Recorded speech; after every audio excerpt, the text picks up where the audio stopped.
Kamusta po mga kabayan? Ito po ang Patrol Abroad. Hindi pa rin makapaniwala ang grupong BINI na sa loob ng napakaiksing panahon ay natupad ang naturang 8-member girl group ang kanilang mga pangarap. Bumalik sila sa Canada para sa Signals World Tour. Alamin po natin ang detalye mula kay Rowena Papasin. Maaga pa lang ay nakapila na sa labas ng Queen Elizabeth Theatre sa Vancouver ang mga Blooms habang nagkaroon naman ng pagkakataon ang mga holders ng soundcheck and VIP packages na makausap ang members ng pangunahing P-pop group bago ng kanilang concert. Actually, I showed my sign because I have a dog. And my dog's name is Fishy, and Aya took a selfie with my phone. I freaked out! Oh my gosh po! Talaga po.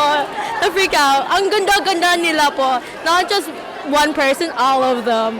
Napuno naman ang lobby ng Queen Elizabeth Theatre ng mga Blooms nang magsimula na silang papasukin. Habang naghihintay, mayroong mga pumila para makabili ng mga BINI merch at mayroon ding namigay ng mga bracelets sa kanilang kapwa Blooms. Kasama sa mga early bird ang magkakaibigang Grace, Heidi, Mary Jane, Eileen at Josie. Their dance, also their unity, together their friendship, their songs, the meaning behind their songs, everything. And it's their story about their lives. Mainit ang naging salubong ng mga Blooms nang pumasok na sa stage ang BINI. At hindi sila binigo ng 8 BINI na sina Joanna, Colette, Stacy, Maloy, Gwen, Sheena, Micah at Aya na nagpamalas ng energetic performance ng kanilang mga bagong kanta mula sa kanilang Signals EP. Lalong sumaya ang mga Blooms nang bumaba ang mga idols nila mula sa stage.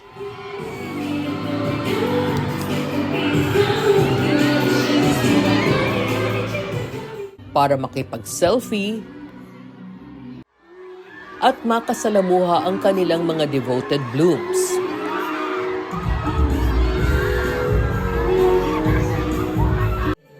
Naging patok rin ang performance nila ng kanilang mga hit na gaya ng Karera, Pantropiko, at Salamin. Dumiretso ang BINI sa Vancouver mula sa kanilang concert sa Japan pero hindi nila alintana ang pagod. Jet lag. Ito ang ikatlong concert nila sa Vancouver. Yung highlight ng Vancouver po namin palagi, lagi kami may family po dito. So, opo, mas home siya sa atin no, yung Vancouver kesa gala na personal. Mas sa family po kami sumasama. Iba rin talaga yung energy na binibigay ng Vancouver. I mean, kahit third time na namin to. So, feeling ko sobrang laking help nung binibigay na energy ng audience din namin. Kasi kung kami lang, minsan parang before mag-start, mag-overthink ka pa, ganun, yung boses namin, yung energy namin. Pero, nandyan sila to help us give the energy. Feeling ko, mindset lang po talaga. Like, every time we perform, iniisip namin na we're not just doing this for the fans, but for ourselves. And I feel like na-enjoy kasi namin. Para kami nasa playground po every time na nasa concert kami. So, nakakatuwa na we're blessed na napapagod kami. And we're blessed na we're able to do this ng bata pa kami. And may mga nagmamahal sa amin.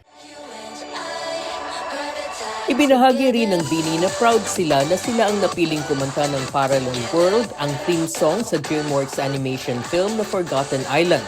Sinabi ni BINI Aya na nakaka-relate din sila sa tema nito ng friendship. Parallel World na film and the song, it talks about friendship. So that's what we have, and it talks about how you have memories na you form together, yung mga core memories, yung mga shared values din, and yung mga napagdaanan, good and bad, together as friends and the journey. Pero higit sa lahat, ipinagmalaki ni BINI Joanna na nasa spotlight rin sa Forgotten Island ang kulturang Pinoy. Akala namin may mga parts lang na may Tagalog words para lang masabi na Filipino-rooted yung movie. But no, buong movie talaga, it's about Filipino culture and yung values nga ng family sa Philippines nandun sa movie. So, exciting. Opo, tsaka yung mga ad-libs nila, sobrang Pinoy. Exciting po talaga. Panoorin niyo po. Gumawa rin ng kasaysayan ang BINI nang mag-perform sila sa Coachella noong Abril bilang kauna-unahang Filipino act na nagtanghal sa international stage. Ayon kay BINI Stacy, malaki ang pasasalamat nila sa mga tagumpay na ito. Actually, kaming BINI po, sobrang dami naming pangarap, mga malalaking pangarap. And tama po, pinangarap po talaga namin mag-Coachella, mag-world tour. Pero hindi po namin inaasahan na ganito kabilis mangyayari. Parang akala namin parang after 10 years pa namin ma-achieve. Kaya sobrang humbling and sobrang grateful kami na na-achieve namin to ngayong taon. And syempre, hindi po namin magagawa yun without yung mga supporters namin, yung Blooms and family, and most especially si God. Sa pagsabak nila sa kanilang Signals World Tour, natutuwa rin ang BINI na nagiging tulay din sila para ibahagi sa mga kababayan overseas ang kulturang Pinoy. Bukod sa Vancouver, pumunta rin ang BINI sa Calgary at Edmonton sa Alberta at sa Winnipeg at Toronto bilang bahagi ng Canada leg ng kanilang Signals World Tour. Matapos nito ay pupunta rin sila sa New York, Australia, New Zealand, Singapore at Taiwan. Mula sa Vancouver, ako si Rowena Papasin, ang inyong patrol abroad.